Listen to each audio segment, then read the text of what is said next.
হযরত উমর, আল্লাহ তাআলার ভয় উমরের সিনার মধ্যে কেমন ছিল।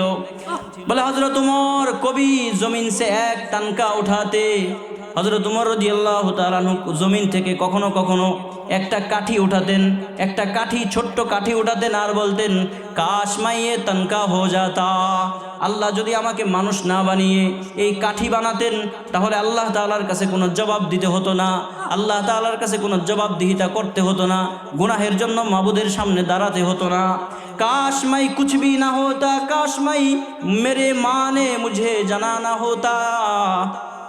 আমার মা যদি আমার জন্ম না দিত, আমার যদি কোনো অস্তিত্ব না থাকতো, এই দুনিয়াতে যদি উমর নামক কেউ না থাকতো, আমি যদি এই কাঠিতে পরিণত হয়ে যেতাম, তাহলে কতই না ভালো হতো।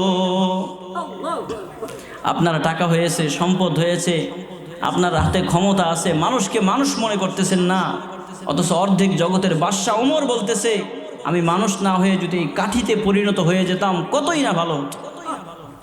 আমার ভাইয়েরা, বাবারা, বন্ধুরা, বলতেছিলাম আমার ইমানটা কেমন হবে, সাহাবায়ে কেরামের ইমানটা যেমন ছিল, আমার ইসলামটা কেমন ছিল, আমার ইসলামটা কেমন হবে, সাহাবায়ে কেরামের ইসলামটা যেমন ছিল। সাহাবায়ে কেরাম ইমানকে যেইভাবে মজবুত করে ধরে রাখতে চেয়েছেন, আমিও আমার ইমানটাকে সেইভাবে মজবুত করে ধরে রাখবো, ঠিক কিনা বলেন? ইনশাআল্লাহ যত কিছু হোক, যত যাই হোক, আমার ইমান যেন ভুলণ্ঠিত না হয়, আমার ইমান যেন ধ্বংস না হয়, সেই দিকে আমাদেরকে সজাগ এবং সতেজ থাকতে হবে।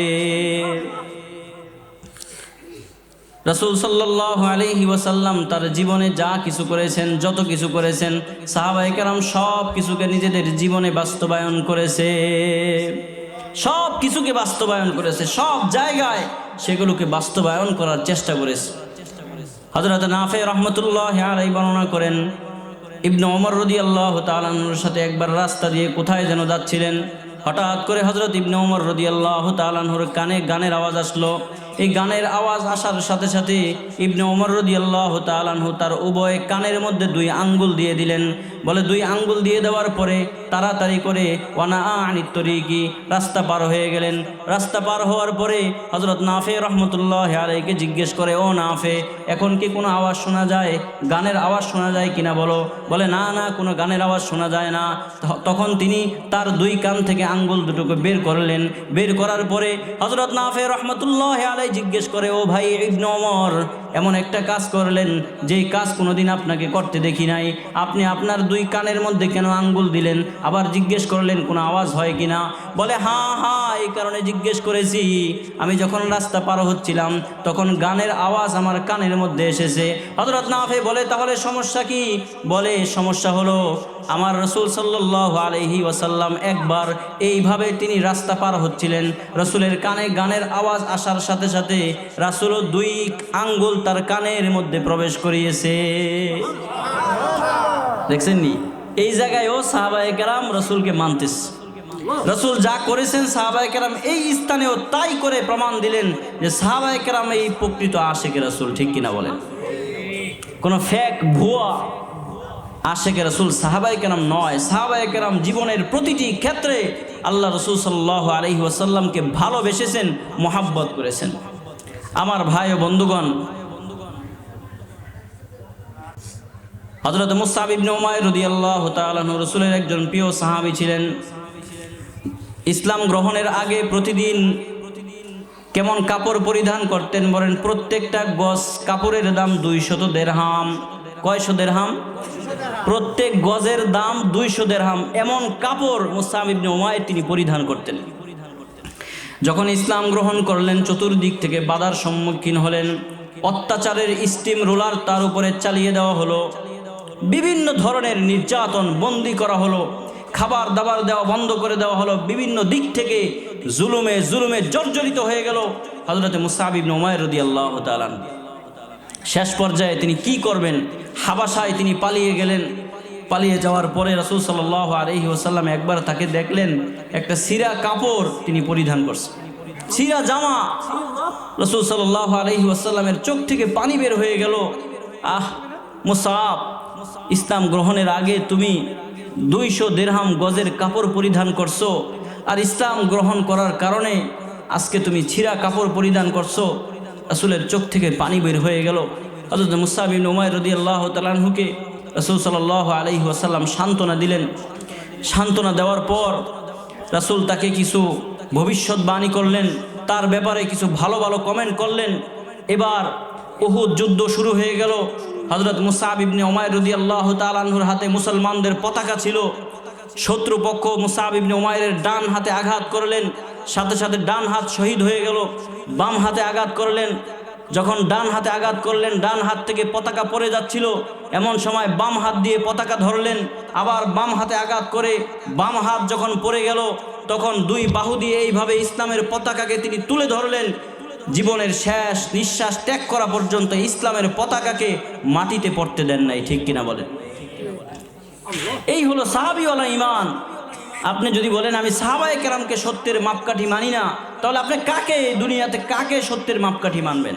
আচ্ছা, রাসূল সাল্লাল্লাহু আলাইহি ওয়াসাল্লাম নামাজ পড়েছেন, রাসূল সাল্লাল্লাহু আলাইহি ওয়াসাল্লাম হজ করেছেন, জিহাদ করেছেন, এই যে সব দৃশ্যগুলো নিজের চোখ দ্বারা কারা দেখছেন বলেন তো?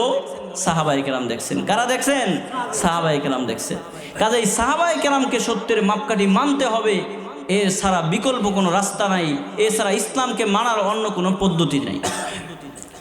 একবার একজন দরিদ্র সাহাবী রাসূল সাল্লাল্লাহু আলাইহি ওয়াসাল্লামের কাছে এসে বললেন, ইয়া রাসূলুল্লাহ, ইয়া হাবিবাল্লাহ, ইয়া রাসূলুল্লাহ, ইয়া হাবিবাল্লাহ, অনেক দিন যাবত খাবার খেতে পারি না, খাবারের কষ্ট।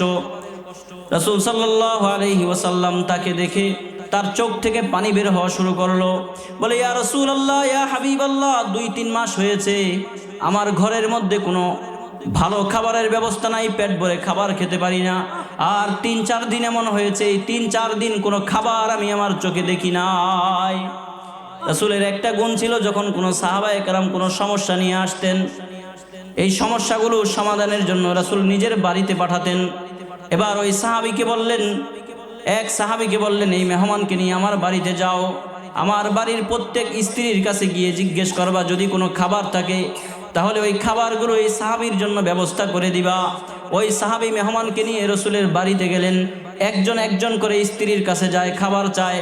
সব স্ত্রীর পক্ষ থেকে একটা জবাব আসে, মা মানা ইল্লাল মা, আমাদের বাড়িতে পানি ছাড়া আর কিছু নাই। এক স্ত্রীর কাছে যায়, খাবার চায়, স্ত্রী বলে পানি ছাড়া কিছু নাই। আরেক স্ত্রীর কাছে যায়, সেই স্ত্রী বলে পানি ছাড়া কিছু নাই। আবার শেষ জনের কাছে যায়, সবাই বলে পানি ছাড়া কিছু নাই। এবার ওই সাহাবী মেহমানকে নিয়ে রাসূল সাল্লাল্লাহু আলাইহি ওয়াসাল্লামের কাছে চলে আসলেন। রাসূল সাল্লাল্লাহু আলাইহি ওয়াসাল্লাম এমন দৃশ্য দেখে আবারও কাঁদতে শুরু করলেন।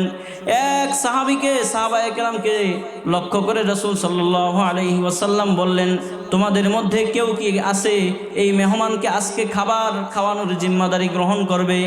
একজন আনসারী সাহাবী তিনি জিম্মাদারি গ্রহণ করলেন। তিনি বললেন, আমি এই মেহমানকে আমার বাড়িতে নিয়ে যাব।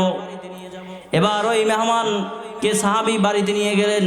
বাড়িতে নিয়ে গিয়ে তিনি তার স্ত্রীকে বললেন, প্রস্তুত করো, ওই খাবারটাকে মেহমানের সামনে দাও। এবার মা খাবার ব্যবস্থা করলেন। বাচ্চা কাচ্চারা কান্নাকাটি শুরু করেছে। মা এই বাচ্চাদেরকে ঘুম পড়ালেন, খাবার মেহমানের সামনে দিবে। তবে প্রশ্ন হলো, মেহমানের সাথে মেজবান খাবার খাওয়া এটা একটা সুন্নত। মেহমানের সাথে মেজবান খাবার খাওয়া সুন্নত। যার বাড়িতে মেহমান এসেছে সেও খাবে, মেহমানও খাবে, দুইজন একসাথে বসে খাওয়া এটা একটা সুন্নত। এবার বিবি বলে, যদি আপনাদের দুইজনের সামনে খাবার দেই তাহলে মেহমানের প্লেটে অল্প খাবার যাবে, এই খাবারটা খেলে মেহমানের পেট ভরবে না। বলে, এখন কি করা যায়? তখন সাহাবী জবাব দেয়, কোনো সমস্যা নাই, প্লেট ভর্তি তুমি মেহমানের সামনে খাবার পরিবেশন করো। স্ত্রী জিজ্ঞেস করে, তাহলে আপনার সামনে কি দিব? বলে, আমার সামনে তুমি একটা খালি প্লেট দিবা। তবে খালি প্লেট দিলে তো মেহমান দেখে ফেলবে, আর দেখলে তো সমস্যা, মেহমান আমাকে ছাড়া খেতে চাইবে না। আর যদি মেহমান আমাকে সহ খায় তাহলে মেহমানের পেট পুরোপুরি ভরবে না। আজকে যে কোনো মূল্যে মেহমানের পেটটাকে ভরতে হবে, মেহমান পেট ভর্তি খাবার খাবে, আমরা ক্ষুধার্ত থাকবো। এবার স্বামী তার স্ত্রীকে একটা সুন্দর কৌশল বুদ্ধি শিখিয়ে দিলেন। বলে, বুদ্ধিটা হলো, তুমি মেহমানের সামনে পুরো প্লেট ভরে খাবার দিবা, আর খাবার দেওয়ার পর যখন আমার প্লেট দেওয়ার সময় আসবে তখন তুমি এমনভাবে নড়াচড়া করবা যেন তোমার নড়াচড়ার বাতাসে কুপির আলো বন্ধ হয়ে যায়। বাতির আলো যেন বন্ধ হয়ে যায়, ঘরটা যেন অন্ধকার হয়ে যায়। আর ওই অন্ধকারের মধ্যে তুমি আমার সামনে প্লেট দিবা, আমার প্লেটের মধ্যে কোনো খাবার দিবা না, পুরো খাবারটাই মেহমানের সামনে দিবা। এবার মেহমান যখন খাবার খাবে, আমি অন্ধকারের মধ্যে আমার মুখ নাড়াচাড়া করব, এইভাবে আওয়াজ করব। মেহমান মনে মনে বলবে, না মেজবানও আমার সাথে খানা খাচ্ছে, মেহমান খুশি মনে খাবার খাবে আর আমি ক্ষুধার্ত থাকবো। এইভাবে পেট ভরে মেহমান খাবার খেলেন, মা খাবার খেলো না, বাবা খাবার খেলো না, ছোট্ট ছোট্ট সন্তানগুলো খাবার খেলো না। সারা রাত সবাই না খেয়ে ঘুমিয়ে কাটিয়ে দিল, মেহমান পেট ভরে খাবার খেলো। সকালবেলা সবাই মিলে রাসূলুল্লাহ সাল্লাল্লাহু আলাইহি ওয়াসাল্লামের দরবারে গেলেন। রাসূল সাল্লাল্লাহু আলাইহি ওয়াসাল্লাম ওই সাহাবীকে দেখা মাত্র হাসতে শুরু করলেন আর বলতে লাগলেন, ও আমার প্রিয় সাহাবী, গতকালকে তুমি এবং তোমার স্ত্রী যেই কাজ করেছো, এই কাজটা আল্লাহ তাআলার কাছে বড্ড ভালো লেগেছে। এমন সুন্দর দৃশ্য, এমন সুন্দর ইতিহাস তোমরা রচনা করেছো। আল্লাহ রাব্বুল আলামিন আরশে আজিম থেকে তোমাদের এই দৃশ্যগুলো দেখে মুস্কি মুস্কি হেসেছে। তোমাদের এই দৃশ্য দেখে আল্লাহ রাব্বুল আলামিন আরশে আজিম থেকে মুস্কি মুস্কি হেসেছে।